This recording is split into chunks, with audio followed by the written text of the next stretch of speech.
Seguramente siempre has tenido idealizados a los grandes titanes del séptimo arte como seres de luz inmaculados y divinos. Sin embargo, cuando se apagaban los focos, la realidad tras el glamour solía ser más pestilente que la trasera de un bar de mala muerte. Ve preparándote mentalmente, porque vamos a levantar las alfombras para mostrarte toda la mugre que escondían las supuestas estrellas doradas de la meca del cine. La cruda realidad te va a dejar completamente sin aire. Y créeme, no es una forma de hablar.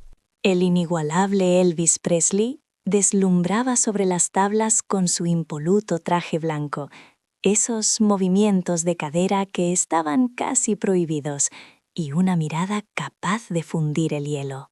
Para el mundo entero, Elvis trascendía la categoría de simple vocalista. Era considerada una deidad caminando entre mortales. No obstante, existía un pequeño y nauseabundo detalle que las lentes de las cámaras no podían registrar, pero que sus compañeras de reparto sufrieron en sus propias carnes. Su aliento era comparable a abrir las puertas del infierno. A pesar de que podía invertir horas interminables frente al espejo cuidando su tupé con geles, ceras y tintes de un negro azabache, su higiene bucal brillaba por su ausencia de forma alarmante. Conforme su dependencia a los fármacos con receta iba en aumento y se agravaba, el estado de su salud dental caía en picado a la misma velocidad. Al llegar a la mitad de la década de los 60, la dentadura del rey del rock estaba tan visiblemente deteriorada que daba lástima. Sus piezas dentales estaban manchadas y su halitosis era tan potente que podía tumbar a un hombre adulto con apenas susurrarle al oído. Marianne Mobley, la actriz que compartió pantalla con él en la película Girl Happy de 1965, reveló mucho tiempo después que besar a Elvis era una experiencia de todo menos romántica. Por su parte, Susanna Lee, quien trabajó a su lado en Paradise Hawaiian Style en 1966, tuvo que ingeniárselas aprendiendo trucos de cámara para simular los besos y evitar el contacto físico real. La actriz confesó que respiraba exclusivamente por la boca y giraba el rostro de manera sutil en el último segundo. Todo valía con tal de no inhalar esa nube tóxica que emanaba de la boca del ídolo. Lo más triste de todo era la gran ironía de la situación. Elvis era capaz de obsesionarse enfermizamente con su mejor ángulo ante la cámara, negándose a mostrar su perfil derecho, pero se le olvidaba por completo el simple acto de cepillarse los dientes. Durante el ocaso de su carrera, transformado ya en una figura hinchada y recluida en la ciudad de Las Vegas, su aseo personal se fue al traste al mismo ritmo que su salud general. Los profesionales del maquillaje no solo tenían que lidiar con el sudor excesivo y el sobrepeso, sino que peleaban una batalla perdida contra el hedor que desprendía una leyenda en plena decadencia. El rey nos dejó finalmente en el año 1977. Sin embargo, para muchos de los que tuvieron que trabajar cara a cara con él, el recuerdo olfativo de su aliento sigue persiguiéndoles en sus peores pesadillas nocturnas. Si lo de Elvis Presley te ha dejado en shock, espera porque lo que viene ahora te va a impactar todavía más. Eso sí, te recomiendo que sueltes cualquier comida que tengas en la mano, porque las ganas de vomitar están aseguradas. Hablemos de Clark Gable. Durante décadas enteras, su sonrisa socarrona fue la causante de los suspiros de millones de espectadores en todo el planeta. Representaba al galán por antonomasia, ese macho alfa que todas las mujeres deseaban conquistar y en el que todos los hombres soñaban convertirse. Clark Gable el inolvidable Rhett Butler de Lo que el viento se llevó, parecía el colmo de la elegancia y la virilidad, pero cargaba con un secreto tan oscuro que ni los estudios más poderosos de Hollywood lograron tapar. Resulta que el aliento de Gable era tan fétido y repulsivo que acabó convirtiéndose en una leyenda urbana dentro de la industria. A la temprana edad de 32 años, Gable ya había perdido la práctica totalidad de su dentadura original debido a una infección de las encías devastadora. Llevaba una dentadura postiza que, para los estándares de hoy, era una chapuza mal ajustada, que no solo le causaba dolor, sino que le provocaba una halitosis tan bestial que hacía temblar de asco a sus compañeras. La espectacular Sofía Loren, la diva italiana con la que rodó It Started in Naples en el año 1960, hacía todo lo humanamente posible para no tener que estar cerca de él cuando las cámaras no estaban rodando. Se rumoreaba por los pasillos que llegó a suplicarle al director que redujera los planos cortos juntos al mínimo indispensable. El rey de Hollywood enamoraba en pantalla, pero en persona era inaguantable. Lo más surrealista del asunto es que Gable se negaba en rotundo a utilizar enjuagues bucales o caramelos de menta, con la excusa rata de que eso podría afectar a su interpretación dramática.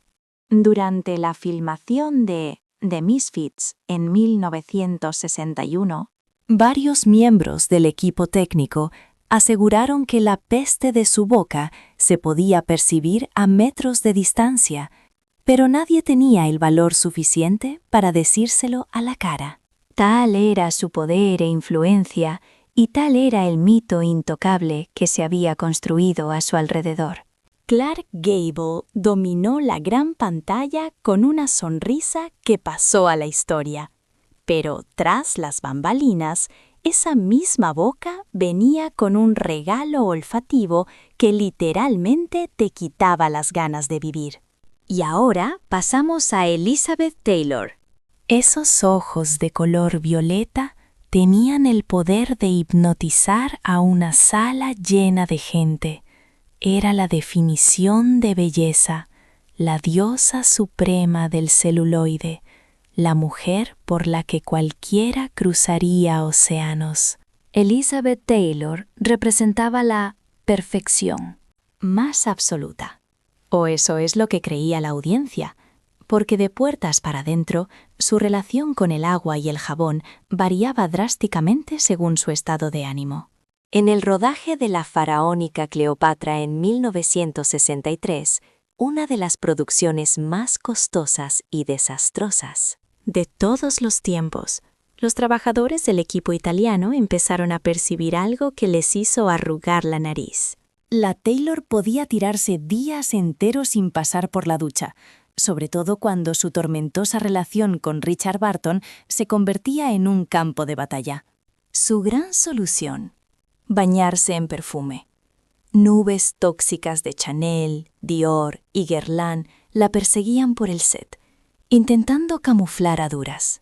Apenas el fuerte olor corporal de alguien que había decidido unilateralmente que la higiene personal era algo opcional. Fue entonces cuando un director muy avispado, Joseph L. Mankiewicz, tuvo que desarrollar una estrategia diplomática para lidiar con el tufo sin ofender a la estrella. Tenía que recurrir a una táctica diplomática. Mandaba a una de sus asistentes para insinuarle, con toda la delicadeza del mundo, que un baño de espuma caliente la estaba esperando en su camerino, supuestamente para que se relajara y estuviera más cómoda. En realidad, era una forma muy elegante y educada de suplicarle: por el amor de Dios, pégate una ducha ahora mismo. Lo verdaderamente fascinante de Liz era esa doble cara que mostraba. En las épocas en las que el amor le sonreía y se sentía plena, su aseo personal era impoluto, digno de una diosa. Sin embargo, cuando los demonios personales la arrastraban hacia el abismo emocional y caía en depresión, todo ese ritual de belleza se desvanecía tan rápido como el rímel cuando lloras a mares bajo una tormenta. Podía ser la gran Cleopatra en la pantalla, una leyenda viviente, pero se cuenta que en esos días oscuros desprendía un aroma que tenía mucho más que ver con una tragedia griega que con el glamour de Hollywood. Hablemos de la gran Joan Crawford. Para el gran público, esta mujer era la definición absoluta de la perfección estética encarnada. No se le movía ni un solo pelo. Cada movimiento estaba estudiado al milímetro y tenía una mirada penetrante que gritaba ambición pura en cada parpadeo. Se la conocía como la reina de la autodisciplina extrema, la mujer capaz de lavarse las manos compulsivamente hasta dejárselas prácticamente en carne viva con tal de sentir que estaba inmaculada. No obstante, detrás de esa fachada de hierro inquebrantable se ocultaba un secreto bucal terrorífico. Su boca era, literalmente, una zona catastrófica. En su obsesión enfermiza por marcar sus pómulos y conseguir ese rostro anguloso, Crawford decidió imitar a Marlene Dietrich y se sometió a una carnicería. Se arrancó varias muelas traseras para hundir sus mejillas y lograr ese look cadavérico tan deseado. Pero el tiro le salió por la culata, y lo único que ganó fue un calvario de problemas dentales gravísimos que la perseguirían y amargarían el resto de su vida. Los incisivos se le empezaron a separar de forma alarmante, creando huecos antiestéticos. Para arreglar el desastre, le rellenaron los espacios con cemento, le limaron los dientes y le pusieron fundas. ¿La consecuencia? Infecciones brutales, encías inflamadas y una hinchazón crónica en el labio superior que no bajaba con nada. Irónicamente, esa deformidad fruto de la infección se acabó convirtiendo en su rasgo más icónico y su sello de identidad. Es paradójico que, a pesar de su manía persecutoria con la limpieza y el orden, llevara un auténtico campo de minas bacteriano en la boca. Los maquilladores y fotógrafos tenían que hacer auténticos malabares y usar trucos de iluminación cada vez más complejos para disimular el deterioro de su dentadura a medida que pasaban los años.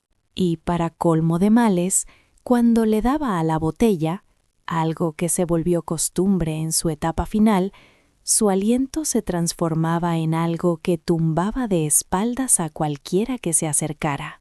La mujer que dominaba con puño de hierro cada aspecto de su imagen pública era totalmente incapaz de frenar la podredumbre que crecía justo detrás de su legendaria sonrisa.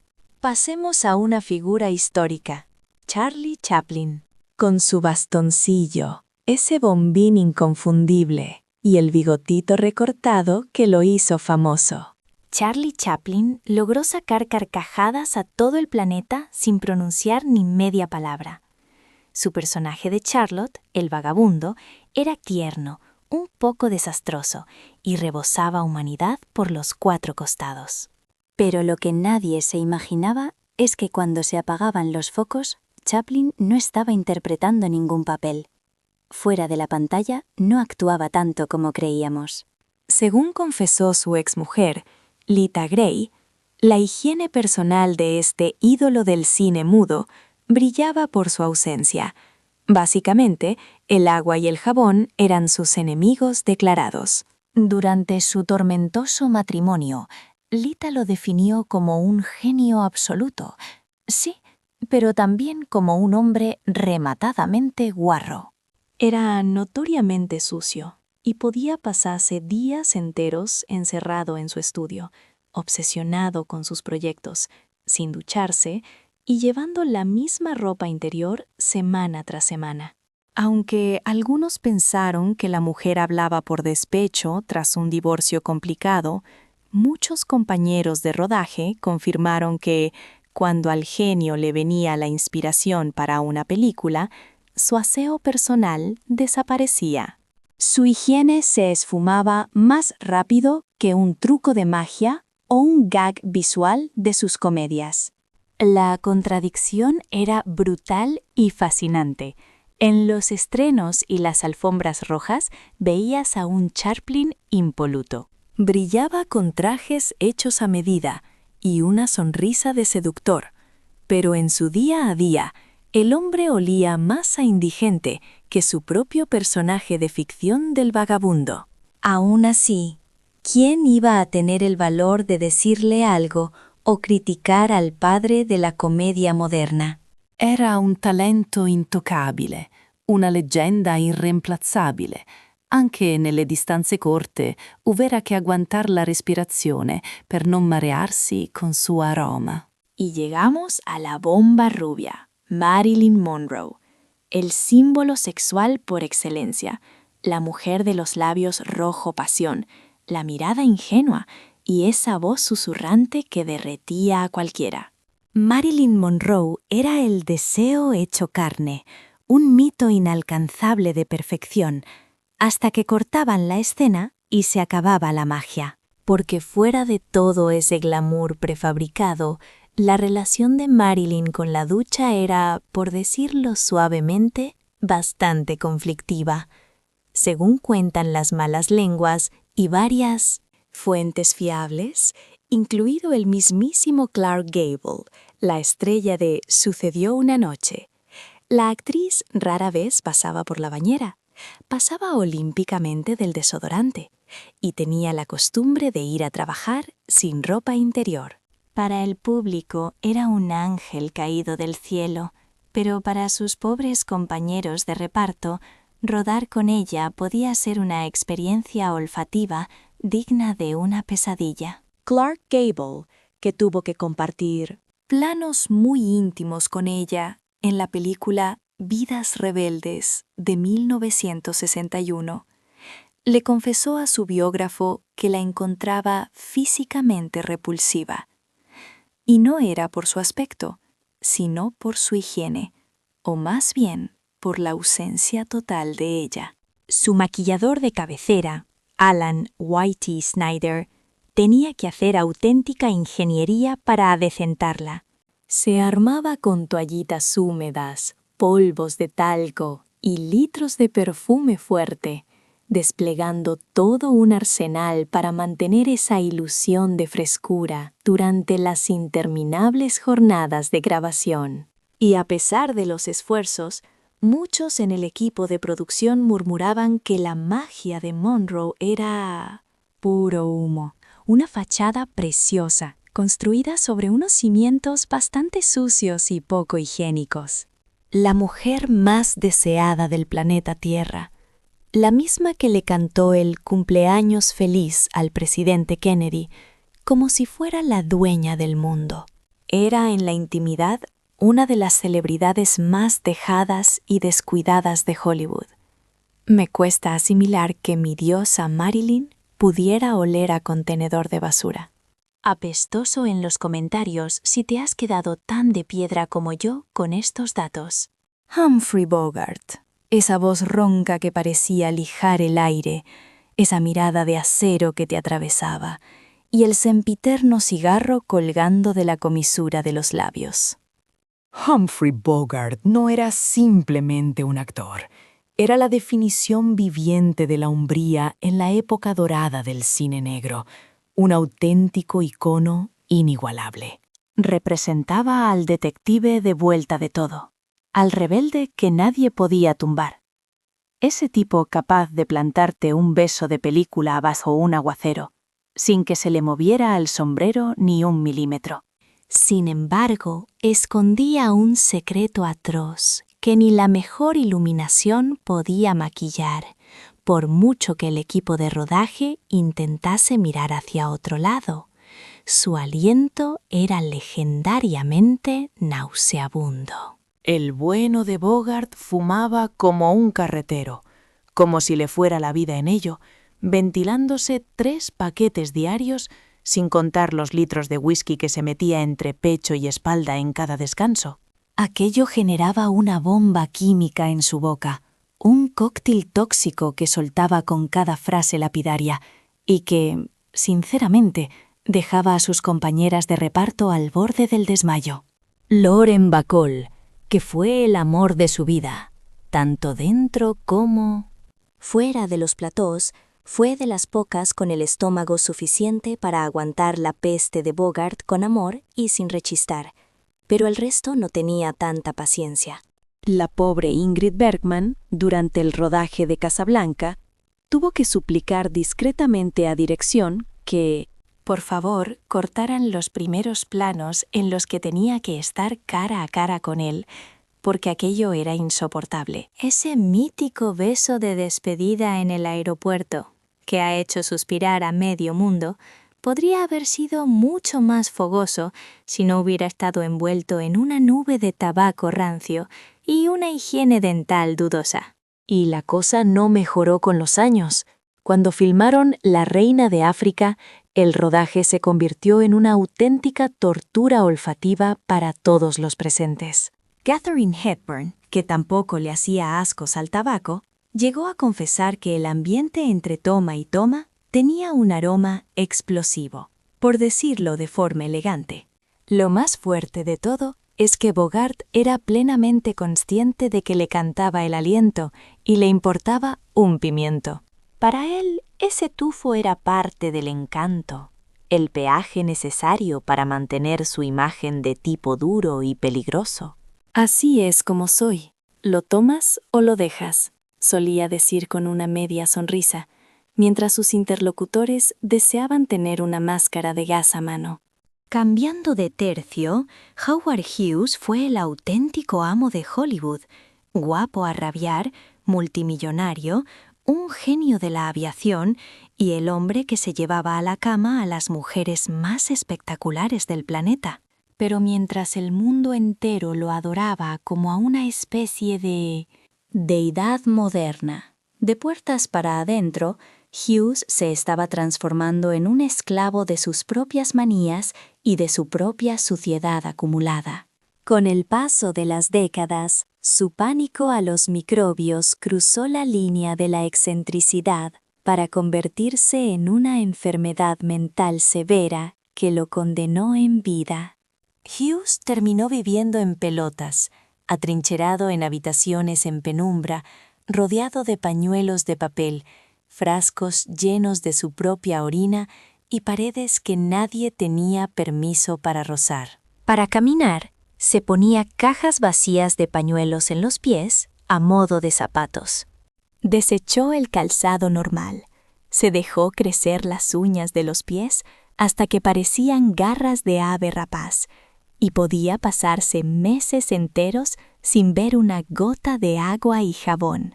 Y lo más irónico es que mientras su cuerpo se podría en silencio, sus exigencias hacia las mujeres seguían siendo de una crueldad inhumana. Según contó Scotty Bowers, el conseguidor de las estrellas, Hughes rechazaba a cualquier chica que tuviera el más mínimo granito, un solo defecto en la piel y estaba fuera. Imaginaos el cuadro, un magnate cubierto de mugre, exigiendo una pulcritud inmaculada a sus conquistas. Si en los años 30 se cambiaba de camisa 3 veces al día, para los 60 ya había renunciado a la higiene. Lo que empezó como una búsqueda de pureza extrema, acabó convirtiéndose en una espiral autodestructiva de locura, inmundicia y una soledad aplastante. El hombre que había levantado imperios acabó sus días enjaulado por sus propios terrores, oliendo literalmente a cadáver en vida. Por otro lado, tenemos a Rita Hayworth, la mujer que bailó con Fred Astaire y que nos dejó a todos boquiabiertos en Hilda, con el simple gesto de quitarse un guante. Ella fue, sin lugar a dudas, la fantasía inconfesable de toda una generación de espectadores. Rita era la imagen viva de la sensualidad y el glamour, pero bajo esa melena pelirroja de fuego se ocultaba un drama dermatológico que nadie conocía. Para empezar, Rita no era pelirroja natural. Nació como Margarita Carmen Cansino, con piel aceitunada, pelo negro azabatre y unos rasgos latinos preciosos. Pero claro, a los ejecutivos de Columbia Pictures aquello no les servía. Querían fabricar una estrella 100% americana. ¿El precio? Un año entero de tortura con sesiones de electrólisis para subirle la línea del cabello, arrancando folículo a folículo. Un proceso salvaje, doloroso y, por desgracia, irreversible. Aquello le destrozó el cuero cabelludo para siempre. Y, por si fuera poco, los tintes químicos agresivos para mantener ese rojo vibrante no hicieron más que empeorar la situación. Rita acabó desarrollando una dermatitis seborreica crónica brutal, con picores constantes, escamas y un exceso de grasa terrible. Los maquilladores tenían que hacer magia para tapar la caspa con capas de polvo y retocarle el peinado constantemente para que la cámara no captase el desastre que había ahí debajo. Y lo increíble es que cuando la veías en pantalla, nadie se daba cuenta de nada. Parecía perfecta. Orson Welles, que estuvo casado con ella en la cima de su fama, confesó que Rita sufría muchísimo en privado, atrapada entre la belleza artificial que le exigía el estudio y el dolor físico real que eso le causaba. Es la prueba de que, en Hollywood, ser la mujer más deseada a menudo implicaba ser, literalmente, desfigurada. El público adoraba a la diosa, pero no veían a la mujer que, al llegar a casa, se rascaba la cabeza hasta sangrar, llorando de impotencia frente al espejo. Y, finalmente, hablemos de Errol Flynn, el aventurero por excelencia, nuestro Robin Hood de la gran pantalla. Errol Flynn iba saltando de barco en barco, escalando castillos y robando corazones, con esa sonrisa de sinvergüenza encantador que tenía. Pero menos mal que el cine no transmite olores, porque si los espectadores hubieran podido olfatearlo, habrían huido despavoridos de la sala. Resulta que el verdadero Flynn, además de por su espada, era famoso por tener un olor corporal que echaba para atrás. Conforme su dependencia etílica se volvía más y más voraz, el organismo del actor empezó a rechazar todo ese veneno, expulsándolo a través de los poros, en forma de una peste absolutamente inaguantable. No era simple sudor lo que emanaba de su piel, sino un rastro químico y punzante que olía a whisky barato fermentado. Por las tardes, tras horas empinando el codo en el rodaje, su aliento se convertía en un arma biológica capaz de tumbar a quien osara invadir su espacio personal. Para colmo de males, Flynn desarrolló la repugnante costumbre de caer rendido en la cama sin quitarse el vestuario de la película, para luego presentarse al día siguiente con las mismas prendas, rancias y arrugadas. La situación era tan crítica que el equipo de sastrería tuvo que ingeniárselas para diseñar trajes con aberturas secretas y paneles desmontables, una ingeniería textil desesperada que permitía lavar trozos de la ropa discretamente entre escenas, sin tener que desvestir al actor, que se negaba a colaborar. Olivia de Havilland, su pareja habitual en la gran pantalla, era de las pocas personas con la delicadeza necesaria para deslizarle una pastillita de menta en la mano antes de las escenas románticas. Aquello no era solo cortesía profesional, sino un grito de socorro ahogado ante la imposibilidad de respirar cerca de él. Resulta una ironía devastadora pensar que el galán por excelencia del cine clásico, el hombre que daba vida a nuestras fantasías épicas, desprendía un olor más cercano al suelo de una taberna de mala muerte que a la frescura de un bosque encantado. Montgomery Clift. Poseía la belleza cincelada de una deidad griega, una sensibilidad a flor de piel y una mirada cargada de una melancolía que traspasaba el celuloide. Clift fue el arquetipo del alma torturada, mucho antes de que la vida se encargara de destrozarlo realmente. El destino giró bruscamente una noche del año 1956. Tras una velada en la mansión de Elizabeth Taylor, Clift perdió el control y empotró su vehículo contra un poste telefónico.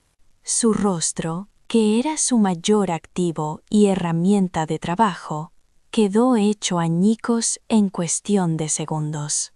Si bien los cirujanos obraron milagros para reconstruir sus facciones, algo en su interior se rompió para siempre y nunca volvió a su lugar. A medida que su espíritu se fragmentaba, sus hábitos de higiene se desmoronaron con él. Aquel caballero que solía ser el epítome de la pulcritud y la elegancia, mutó en una sombra de sí mismo que vagaba perdida, olvidando ducharse durante días, reciclando ropa manchada y presentándose en el plató con un aliento que era un cóctel triste de alcohol, fármacos y pura desesperación. Durante la filmación de Vidas Rebeldes en 1961, el equipo de maquillaje no solo lidiaba con ocultar sus cicatrices, sino que libraba una batalla perdida con unos olores corporales que el maquillaje no podía tapar. Elizabeth Taylor, demostrando una lealtad inquebrantable, contrató y asignó discretamente a varios asistentes, cuyo único propósito, oculto bajo otras tareas, era garantizar que Monty pasara por la ducha y se pusiera ropa limpia, no tanto por mantener la imagen de la estrella, sino por preservar lo poco que le quedaba de dignidad humana. La falta de aseo de Clift no nacía de una rebeldía mal entendida ni de simple pereza. Era el reflejo de un hombre prisionero en una guerra civil contra su propio dolor físico y mental. Demasiado roto por dentro como para preocuparse por trivialidades como el jabón o el perfume. Aunque cada toma suya seguía destilando un talento inmenso, si te acercabas lo suficiente, la tragedia se percibía por el olfato mucho antes de que pudieras verla o escucharla. Marlon Brando fue sin duda el titán que redefinió las reglas de la interpretación para la eternidad. Brando no se limitaba a actuar, él encarnaba la existencia de sus personajes. En obras maestras como Un tranvía llamado Deseo, La ley del silencio o El padrino, su brillo era cegador, pero en cuanto las cámaras dejaban de rodar, la realidad era otra. Brando se sumergía en una atmósfera densa y pesada de sudor rancio y provocación deliberada, ya que su particular método parecía incluir la norma inquebrantable de no tocar el agua y el jabón. Desde sus inicios, cuando ya era un símbolo sexual mundial, Brandon exhibía un desdén absoluto y casi militante por los estándares de limpieza e higiene que imperaban en Hollywood. El legendario director Elia Kazan tuvo que llegar al punto de suplicarle, casi de rodillas, que por favor se aseara antes de rodar las secuencias de mayor intimidad. Su compañera de reparto, Vivian Lee, una dama de la vieja escuela que debía soportar sus abrazos y gritos a escasos centímetros, quedó traumatizada por el hedor corporal que emanaba el actor, y aquello fue solo el prólogo. Para cuando llegó el caótico rodaje de Apocalypse Now en la década de los 70, Brando ya se había abandonado totalmente al desorden, sobrepeso mórbido, insomnio crónico y una negativa rotunda a usar desodorante en medio de la selva. Cada vez que él entraba en escena, el set se transformaba en una especie de sauna pestilente que hacía lagrimear los ojos de los presentes. Lo más perturbador de todo es que muchos miembros del equipo aseguraban que lo hacía con total premeditación. Su odio visceral por el sistema de estudios, por la vanidad superficial de la industria del cine, era tan profundo que decidió convertir su propio cuerpo en una trinchera, en un campo de batalla olfativo. El hecho de no bañarse era su pancarta de protesta, su rebelión silenciosa para gritar que él no era un producto empaquetado por ningún estudio. Y aún así, su magnetismo en pantalla seguía siendo imposible de ignorar. Marlon Brando era un dios de la modernidad, un ídolo dorado que, paradójicamente, apestaba como si viviera bajo un puente. ¿Has visto alguna vez El Padrino con Marlon Brando? Escribe en los comentarios One Inch si ya has disfrutado de esa joya del cine, Tallulah Bankhead. Ella era el escándalo personificado, con piernas largas, una voz casallera, una risa que parecía invocada por el diablo y un vocabulario tan soez que haría sonrojar al marinero más curtido. Tallulah Bankhead no se conformaba con romper las reglas. Las prendía a fuego, danzaba sobre sus cenizas humeantes y redactaba unas nuevas usando su carmín. Y entre esas normas sociales que destrozaba, había una fundamental. El baño era cosa de gente débil. Solía excusarse diciendo que el agua le resecaba la piel.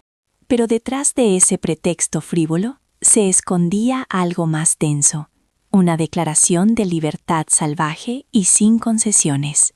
Durante sus largas temporadas actuando en Broadway, era capaz de pasar días enteros sin que una gota de agua tocara su cuerpo, enfundada en el mismo vestido de seda que ya estaba empapado en una mezcla de bourbon derramado y transpiración rancia. Las malas lenguas decían que entraba a los ensayos arrastrando una nube tóxica de alcohol barato, tabaco negro y lo que solo podría definirse como el olor de un teatro en proceso de descomposición. Y lo más fascinante y terrible de todo es que a ella le importaba un comino lo que pensaran los demás. Cuando algún valiente se atrevía a comentar que su olor corporal era un tanto fuerte, ella soltaba una carcajada y respondía con total descaro.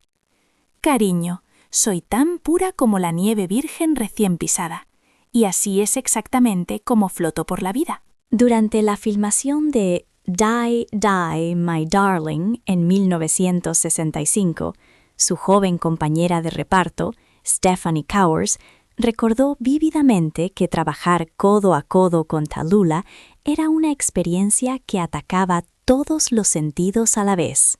Su presencia te dejaba literalmente sin aliento, te robaba el aire. Pero créanme que no era precisamente por una buena razón, ni por admiración. Tallulah no era una simple víctima del descuido personal, era una auténtica mística del desorden, una suma sacerdotisa de la suciedad glamurosa que convirtió su terrible hedor en una parte esencial de su propia leyenda. Simplemente no se bañaba porque tenía el estatus y el poder suficiente para darse el lujo de no hacerlo y que nadie pudiera detenerla.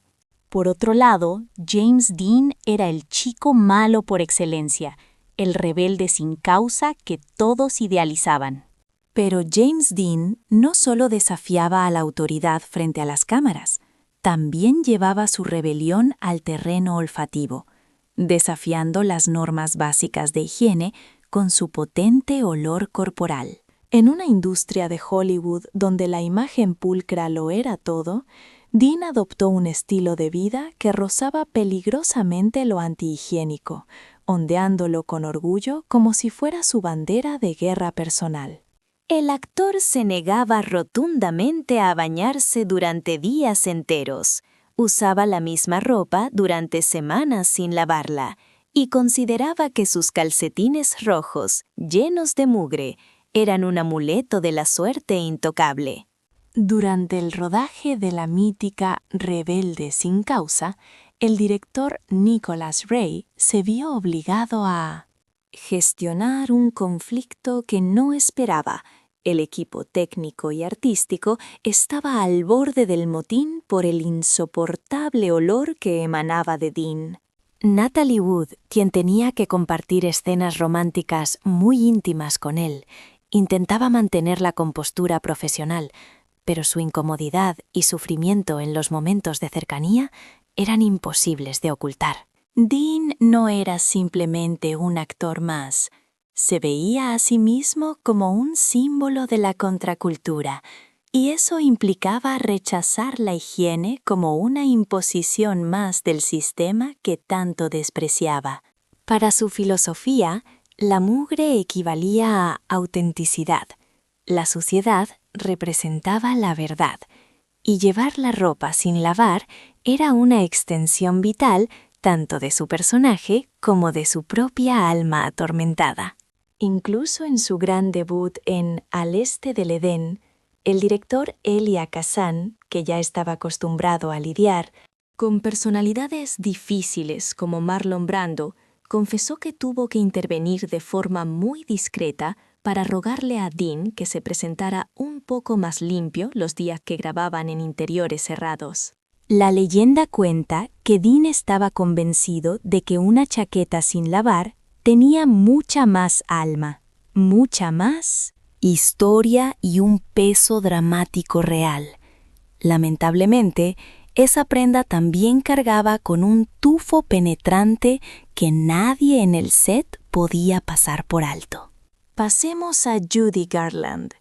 Ella fue la niña mágica, la eterna protagonista de El Mago de Oz, la voz angelical que entonaba Somewhere Over the Rainbow, mientras millones soñaban con un mundo de color.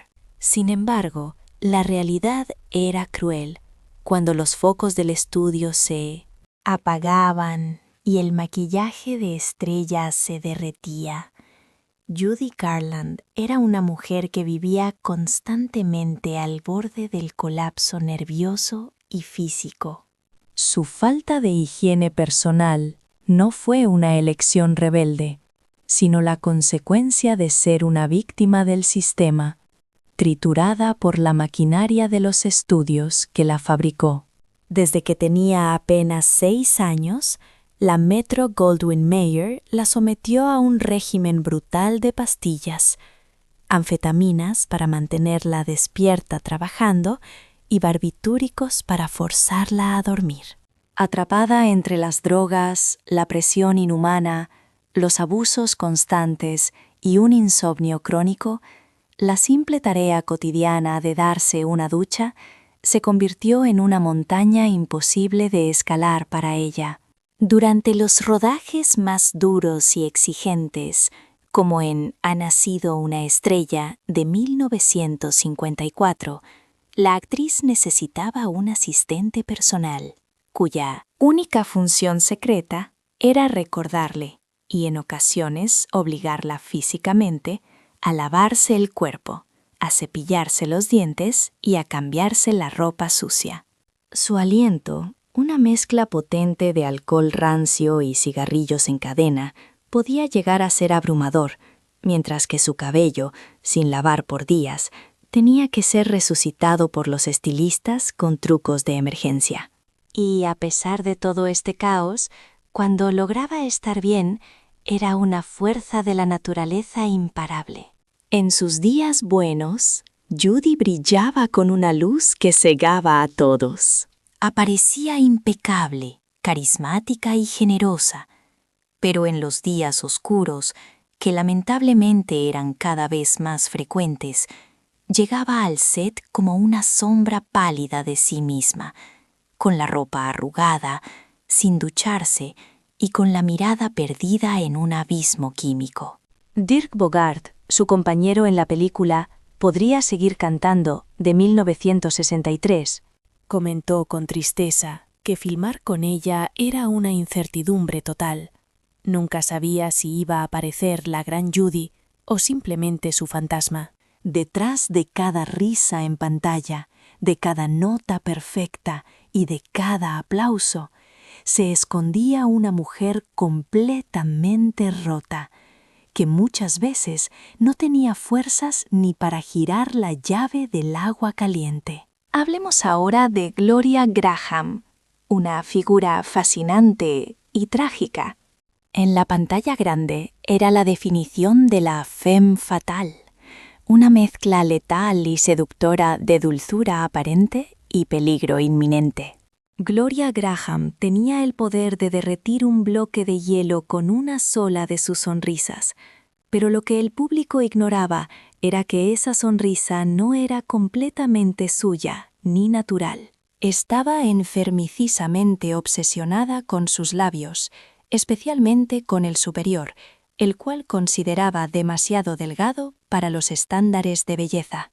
Gloria comenzó a intervenir su rostro de formas cada vez más extremas y caseras, y no estamos hablando solamente de cirugías estéticas convencionales. En los mismos sets de rodaje, se rellenaba el labio metiéndose trozos de algodón, pañuelos de papel doblados o incluso bolas de cera. Todo para intentar lograr esa curvatura sensual que tanto deseaba. Pero esa búsqueda de una belleza artificial le cobró un precio muy real y sumamente doloroso a su salud. Con el paso del tiempo, los nervios de su labio superior se dañaron de forma permanente y perdió toda la sensibilidad en la zona. El labio le quedó rígido, inmóvil, como si fuera una pieza de porcelana agrietada. Lo que antes era pura seducción se transformó en una pesadilla. Ahora llevaba una máscara tiesa que amenazaba con desmoronarse o caerse en cada primer plano que le hacían, y los problemas no terminaban ahí. La incomodidad constante de tener algodón húmedo pudriéndose en la boca durante horas le provocaba un mal aliento terrible, inflamación crónica y una tensión visible en el rostro. Sus compañeros de reparto notaban con desagrado que sus besos de película eran mecánicos, fríos y totalmente forzados por la situación. El desenlace fue fatal. Nos encontramos ante una diva cuyo atractivo, su arma más letal, mutó en su propio talón de Aquiles, activando una cuenta atrás hacia el desastre estético. Mientras las masas la idolatraban y los directores temblaban ante su presencia, Gloria, carcomida por la inseguridad, se obsesionó con reparar una perfección que jamás necesitó arreglo. Hablemos ahora de la inigualable Maureen O'Hara. Imaginad aquel Hollywood dorado, saturado de fragancias baratas intentando camuflar la mugre, donde los smokings de lujo escondían cuerpos de higiene dudosa y sonrisas corrompidas por el tabaco. En ese escenario, Maureen O'Hara brillaba como una rara avis. Lejos de la botella, el humo y los narcóticos, su mayor virtud era, sencillamente, no apestar. Mientras sus compañeros de reparto se ahogaban en sudor, resacas y escándalos de madrugada, Maureen se mantenía erguida, una fuerza de la naturaleza impecable e indomable. No le hacían falta capas de estuco en la cara, ni rociarse con medio frasco de colonia francesa para disimular olores indeseables. Ella era la definición misma de la pulcritud, la dignidad y ese fuego irlandés auténtico que no necesita artificios. Su leyenda en los estudios no se cimentó solo en su capacidad actoral, sino en algo insólito entre las estrellas de la época, una higiene personal rigurosa. Una maquilladora confesó una vez, medio en broma pero con total sinceridad: su camerino está tan impoluto que podrías cenar directamente en el suelo sin preocuparte. Y cuando las malas lenguas se mofaban de ella por no frecuentar las fiestas salvajes ni las noches de vicio, ella sentenciaba con la cabeza bien alta: francamente, prefiero oler a jabón fresco que a vergüenza y arrepentimiento. Mientras otros necesitaban una niñera que les recordase meterse en la ducha, Maureen aparecía hecha un pincel, orgullosa y lista para la acción. Siempre dispuesta a rodar. Su limpieza física no era más que el reflejo exterior de una integridad moral inquebrantable. Era la excepción en un mundo pestilente, y esa pureza la convertía en alguien mucho más intimidante que cualquier estrella camuflada tras perfumes caros. Pasemos a Errol Flynn, la encarnación del aventurero perfecto, el Robin Hood que dominaba el celuloide. Errol Flynn saltaba por las cubiertas, escalaba fortalezas y robaba suspiros con esa sonrisa de granuja irresistible que lo caracterizaba. Pero creedme, si la tecnología permitiera oler a través de la pantalla, los espectadores habrían huido despavoridos de las salas de cine. La cruda realidad es que el verdadero Flynn manejaba la espada tan bien como su propia falta de aseo personal. A medida que su alcoholismo se cronificaba, su cuerpo empezó a expulsar todo ese veneno en forma de un hedor absolutamente nauseabundo. Su transpiración destilaba un tufo penetrante a whisky añejo, y su aliento, tras horas empinando el codo en el set, podía tumbar a cualquiera que osase acercarse. Y para colmo de males, Flynn tenía la desagradable costumbre de caer rendido durmiendo con la misma ropa del rodaje y presentarse con ella puesta y arrugada a la mañana siguiente. El equipo de vestuario, desesperado, tuvo que diseñar trajes con paneles desmontables para poder lavarlos discretamente sin obligar al actor a desvestirse. La pobre Olivia de Havilland, su eterna compañera de aventuras, era de las pocas con la delicadeza de ofrecerle pastillas de menta, un gesto cortés que escondía un grito de auxilio desesperado. La ironía resulta devastadora, tratándose del galán más codiciado del Hollywood clásico. El hombre que daba vida a nuestras fantasías medievales no olía a bosque encantado, sino a taberna de mala muerte y suciedad acumulada. Montgomery Clift, velo como una escultura helénica, sensible, intenso y con una melancolía en la mirada que perforaba la cámara. Montgomery Clift fue el maestro de interpretar almas rotas, mucho antes de que su propio espíritu se hiciera pedazos de verdad. Todo cambió aquella fatídica noche de 1956. Tras cenar en casa de Elizabeth Taylor, Clift estampó su coche contra un poste telefónico. Su rostro, su herramienta de trabajo, quedó destrozado. Los cirujanos lograron recomponer sus facciones, pero algo en su interior jamás volvió a encajar. Y al quebrarse su alma, su higiene personal se desmoronó con ella. Aquel hombre que fue pulcro y elegante mutó en una sombra andante que olvidaba bañarse, repetía ropa sucia y llegaba al rodaje oliendo a fármacos y desesperanza. Durante la filmación de Vidas Rebeldes en 1961, los maquilladores no solo luchaban por cubrir sus cicatrices, sino que libraban una batalla contra olores corporales muy difíciles de ocultar. Elizabeth Taylor, leal hasta la muerte, contrató discretamente a asistentes personales para él, cuya misión secreta era asegurarse de meterlo en la ducha y cambiarle la ropa, no por estética, sino por pura dignidad humana. Clift no era sucio por rebeldía ni dejadez.